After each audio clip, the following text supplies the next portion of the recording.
In a land still wild and untamed, a brutal war ignites the frontier. Caught in the crossfire are two innocent sisters, daughters of a powerful commander. They are betrayed by their guide, a cunning warrior twisted by a thirst for revenge. Now they are pawns in a deadly game. Their only hope lies with three strangers from a vanishing world. A legendary frontiersman who walks between two cultures, and the last two warriors of a noble tribe. A desperate chase through a savage wilderness begins. A forbidden love will blossom in the face of death. And a terrible sacrifice will be made, as one world is destined to burn, to make way for another. This is a story of survival, betrayal, and the last stand of a proud people. Now, the story itself.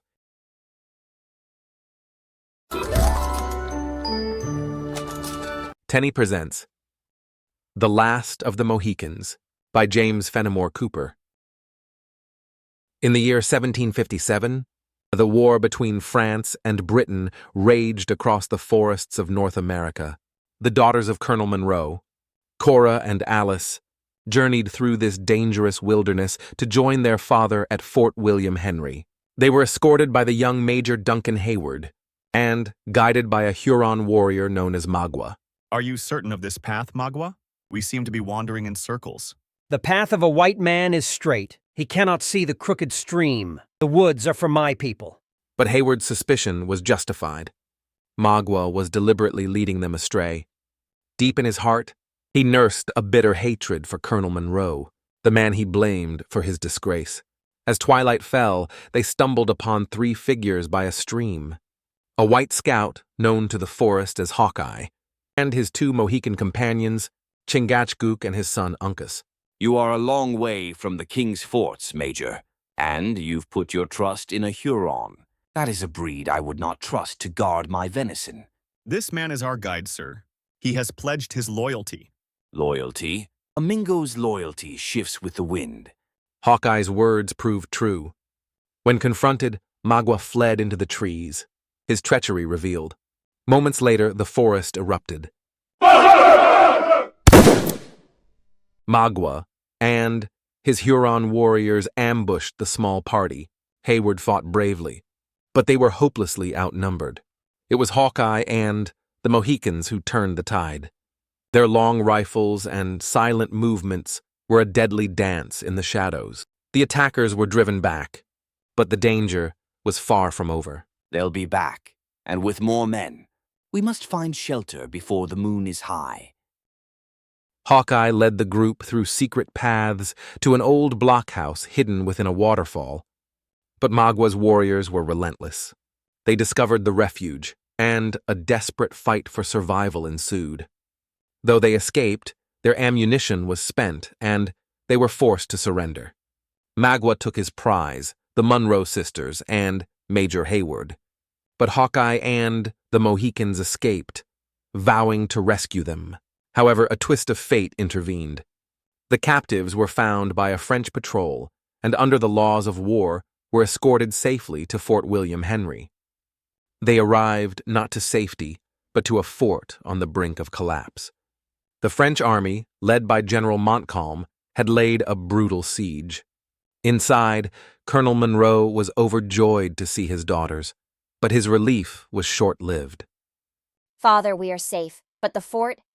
The fort is lost, my child. Reinforcements will not arrive. We are starving. Beaten.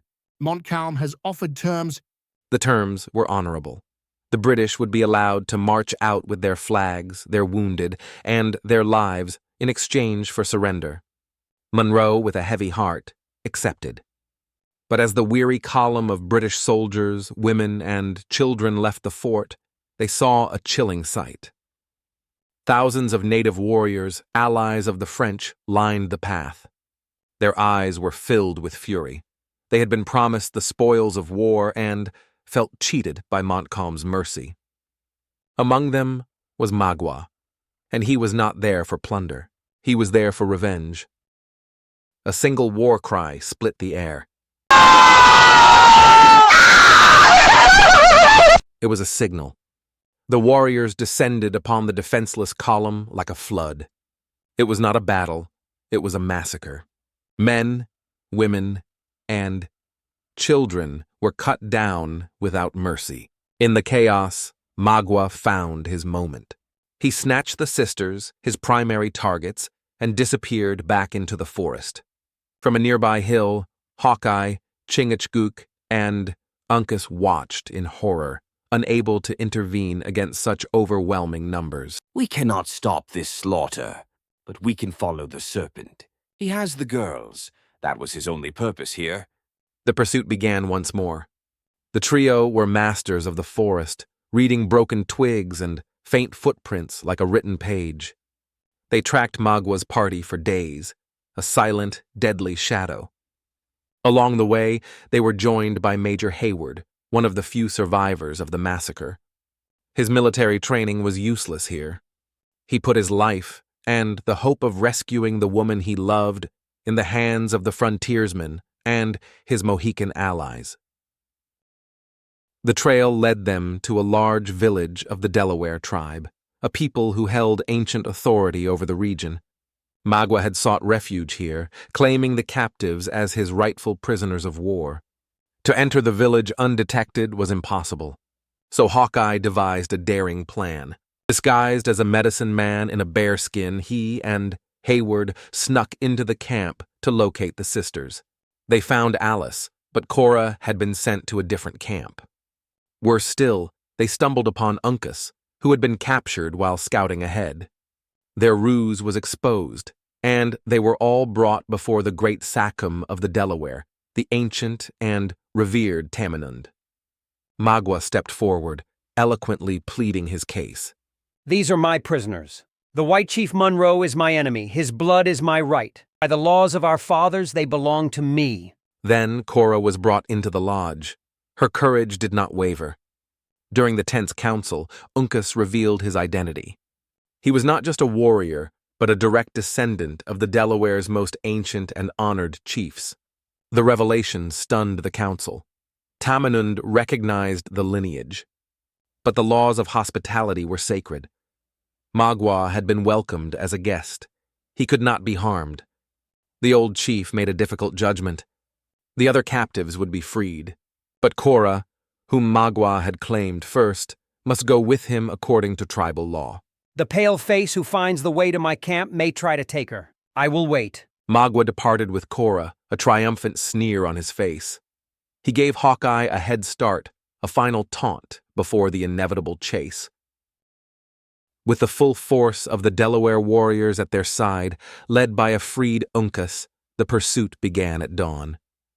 Hawkeye led the charge, his rifle, killdeer, speaking with deadly accuracy. They cornered Magua and his few remaining warriors on a high mountain precipice. The final, desperate battle was fought on the narrow ledges. Uncas, seeing Cora in Magua's grasp, leaped across a chasm with breathtaking bravery. He was the leaping panther, swift and fearless. But he was 1 against 3. He fought valiantly, but was struck down. Seeing the young chief fall, one of Magua's men turned on Cora. Rather than be taken, she stood defiant and was tragically killed. Magua, seeing his victory turn to ash, tried to escape by leaping to another ledge. But Hawkeye was waiting. He took careful aim. The shot was true. Magua, the architect of so much pain, fell from the cliff into the abyss below. The battle was won, but the cost was immeasurable. They held a solemn funeral for Uncas and Cora, burying them side by side. The Delaware warriors mourned the loss of the young chief, the great hope of their people. But no grief was deeper than that of Chingachgook. Hawkeye stood beside his old friend, offering what little comfort he could. The palefaces are masters of the earth, and the time of the red men has not yet come again. My day has been too long. In the morning I saw the sons of the Unamis happy and strong, and yet before the night has come have I lived to see the last warrior of the wise race of the Mohicans. As the sun set over the vast, silent wilderness, Chingachgook gave his final lament, a cry of profound sorrow for his son, his people, and his world. My race is gone from the earth. All are gone. I am alone.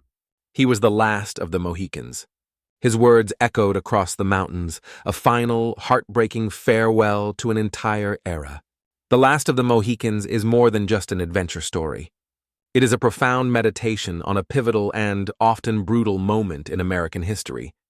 The novel explores the clash between civilizations, portraying both the nobility and the savagery present in European and Native American cultures. It presents a romanticized view of the wilderness as a pure yet unforgiving realm, standing in contrast to the rigid and often hypocritical rules of so-called civilization. Hawkeye, or Natty Bumppo, represents a new kind of American hero, one who bridges these two worlds, but ultimately belongs to neither. He lives by a personal code of honor, forged in the crucible of the frontier. The key point, the question that this novel forces us to confront, is about the nature of change and loss. The death of Uncas and the final words of Chingachgook symbolize the tragic and inevitable displacement of native peoples. Cooper's novel captures the deep sense of melancholy and irreversible loss that accompanied the birth of a new nation. It tells us that for every new beginning, there is an ending, and that the foundations of the future are often built upon the sorrows of the past.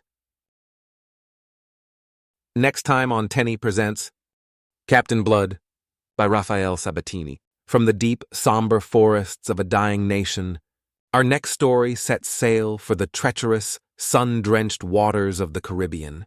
We leave behind the tragedy of a people's end and embrace the swashbuckling tale of a man's new beginning. A respected doctor, wrongly condemned for treason. Sold into slavery, his life in ruins. But destiny has other plans. A slave will become a captain. A captain will become a legend. Join us next time for Captain Blood.